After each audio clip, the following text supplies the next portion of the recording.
Vale. Sí, Gracias, presidente. Bienvenido, ministro. Esta es su primera vez en la Comisión de Ciencia, Innovación y Universidades del Senado y mucha suerte para su tarea, pues entiendo que no se le escapará al ministro la cierta esperanza y la ilusión con la que muchas personas y muchos colectivos profesionales han vivido la creación de este ministerio para poder entrar a todas las cuestiones que queremos desde nuestro grupo parlamentario de forma ordenada y así aclaro la duda del presidente también. En estos primeros 10 minutos yo intentaré entrar a todas las cuestiones en el marco de ciencia e innovación y el senador Arrieta en el segundo turno se centrará en educación y universidades.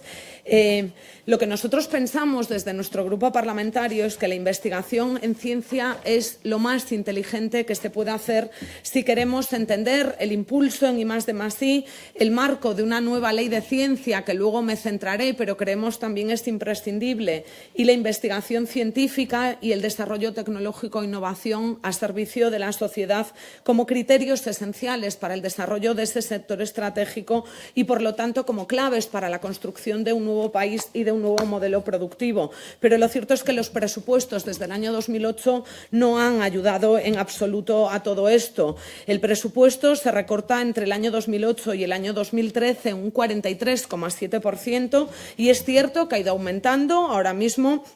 sigue siendo de un 33,5% inferior, por lo tanto, hemos crecido, pero todavía queda mucho y estamos muy por debajo de los niveles de Producto Interior Bruto dedicados que pretendíamos o que pretendemos para el año 2020. El problema no ha sido solo la dotación presupuestaria, sino también la ejecución de ese presupuesto. Si entendemos que en 2017 se ejecutó solo un 29,7%, nos quedaremos en niveles de ejecución que dan recortes de hasta el 76%.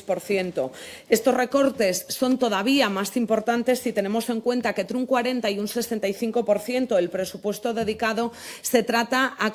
dedica a contratación de personal y que, por lo tanto, redunda directamente en la reducción de actividad investigadora. La primera pregunta lógica, ministro, a partir de aquí, es entonces si el marco de presupuestos plurianuales está siendo contemplado por el Gobierno, si se pretende introducir en el campo que hoy nos ocupa precisamente una dotación presupuestaria planteada desde el punto de vista plurianual para que se garanticen los recursos necesarios en una actividad cuyo desarrollo está firmemente ligado a la estabilidad económica para que pueda ser efectiva. Aquí sería necesario, precisamente para hacer este planteamiento a largo plazo, que entrásemos a saber si el Gobierno prevé la aprobación de otra ley de ciencia dentro de sus tareas. Y los objetivos de una tarea que nosotros sí creemos que se debería de abordar serían los siguientes. Primero, que siempre se contribuya desde este marco y desde la ley a la creación de un tejido productivo de calidad en la que la innovación y la investigación jueguen un papel fundamental. En segundo lugar, la ley no contribuye en este momento a algo que es imprescindible, que es entender la nueva realidad económica y la necesidad de coordinación efectiva cuando hablamos de I+D+I entre la Administración General del Estado y las administraciones autonómicas. Tercero, se necesita un marco adecuado, esbozaba aparte de esto en su intervención, ministro, se necesita un marco adecuado de relaciones entre el sector público y las empresas. En cuarto lugar, se necesita incluir el derecho a la carrera profesional evaluable para el conjunto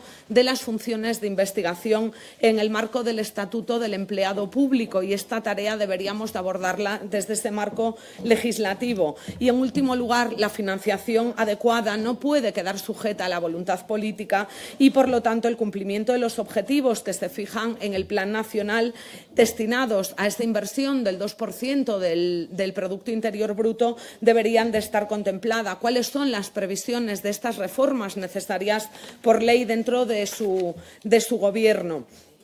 Existe, evidentemente, un creciente número de investigadores y de investigadoras también que se han visto obligadas al ejercicio de su actividad en el exterior, señor ministro. Si nos vamos a los datos puramente recopilatorios, tanto de los BOE, del Instituto Nacional de Estadística y del Ministerio de Educación, el resultado es que entre 2004 y hasta la actualidad se han leído más de 10.000 tesis doctorales ante tribunales, pero, sin embargo, el número de contratos postdoctorales que se han hecho a través de programas y las nuevas plazas que se han ocupado a ayudantes doctores supera apenas las 1000 cada año. Esto es lo que ha obligado en gran medida al éxodo de investigadores e investigadoras al exterior. Por otro lado, además, se les ha abandonado en el ejercicio de la actividad de sus contratos de movilidad postdoctoral en centros extranjeros. Se recortó, pasando de 350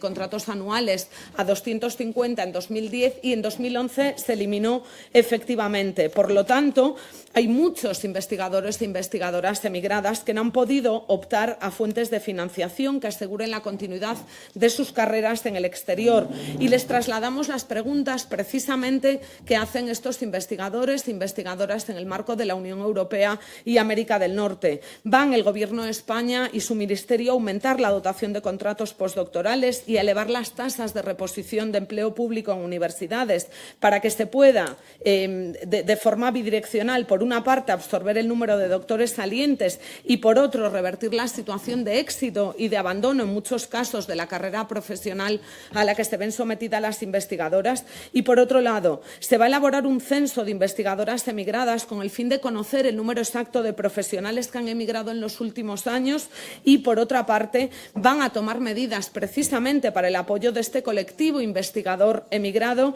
como financiaciones específicas de proyectos pre- y postdoctorales, con el fin de que se le pueda dar continuidad a su trabajo y a sus carreras y posibilitar un retorno de futuro que parece que, según los planes actuales, no va a ser inmediato. Y con esto sigo, con la imposibilidad de retorno. La situación a la que se ha sometido a las investigadoras e investigadores en el extranjero y las situaciones de condiciones precarias dentro de la propia Universidad Española son las que están frenando estas cuestiones. Existe además una imposibilidad manifiesta que denuncian ellas mismas a la hora de convalidar títulos y de convalidar experiencia laboral en el extranjero. ¿Cómo va el Gobierno a fomentar el retorno de estos investigadores e investigadoras y cómo se va a facilitar su reintegración en la universidad pública, salvando estas cuestiones en torno a las posibilidades de convalidación de experiencia laboral y títulos de las que hablábamos? A lo largo de la preparación de esta comparecencia parecía que existía un caso paradigmático en torno a la situación de investigadores e investigadoras en las universidades, que es el caso de Galicia. Y digo paradigmática desde el punto de vista más negativo. Son quienes han sufrido más recortes, son las universidades, la investigación en las universidades gallegas, quien repite exactamente esa pérdida de dotación en base al Producto Interior Bruto y, por lo tanto, nos encontrábamos ahí en las reuniones y en las cuestiones que se nos trasladaban desde la Asamblea de Investigadoras de la Universidad de Santiago de Compostela, las tareas que hay que abordar. Evidentemente no nos va a dar tiempo en esta comparecencia, pero estoy segura de que el ministro y su equipo responderán por escrito a todas las cuestiones que se nos queden pendientes, pero sí queríamos hablar acerca del estatuto del EPIF y saber por qué, incluso dentro de la reforma que se está planteando en este momento desde el Gobierno, se sigue permitiendo un margen tan amplio de contrataciones para esos contratos predoctorales que caminan entre 1 y 4 años, cuando entendemos que lo lógico, si otra vez volvemos a entender la necesidad de estabilidad como primordial para la investigación, ¿por qué no se promueve una convocatoria dentro de la Administración Pública que estipule siempre ese periodo de 4 años y se marque de ese modo en el estatuto del EPIF? Existe también preguntas por parte del propio colectivo a respecto de los nuevos derechos que se van a recoger en esa reforma y convendría que cuanto antes se estuviesen aclarando. ¿Por qué las convocatorias no tienen una periodicidad anual, no se convocan con un cierto margen que pretenda, que permita a los investigadores e investigadoras que quieren acceder tener una cierta previsión de estas cuestiones? ¿Por qué, por otra parte,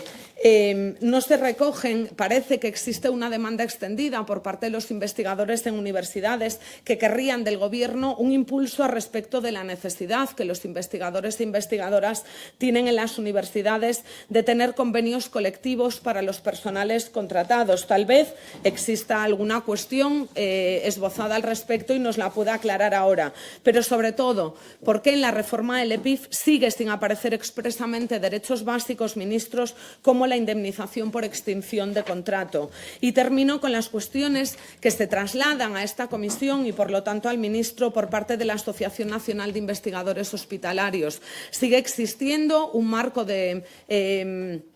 situaciones desiguales para los investigadores hospitalarios que siguen realizando su actividad preeminentemente a través de fundaciones y no dentro del sistema público de salud, y nos preguntamos si no le parece la mejor opción al ministro cambiar esta situación a través de un modelo alternativo que les incluya como personal laboral fijo y que incorpore al personal de investigación hospitalario dentro del Estatuto de Personal Investigador. Sería importante para estas modificaciones y para asegurar su trabajo dentro del marco público que se aclaren los problemas de utilización de la figura del investigador distinguido, que creemos no estabiliza al personal investigador. Y termino con una pregunta muy concreta. ¿Existe previsión por parte del Ministerio de aumentar el presupuesto en la acción estratégica de salud de forma acompasada al resto de programas y de proyectos y de convocatorias de recursos humanos de la investigación, que ayude a que los investigadores hospitalarios se acerquen y hagan todo su trabajo desde el marco del sector público? Se nos quedan muchas cosas fuera,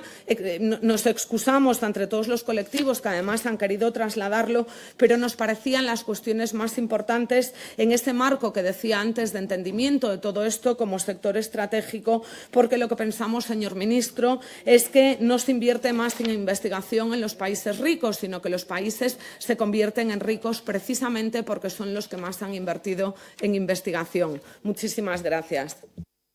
Senadora Angustia, por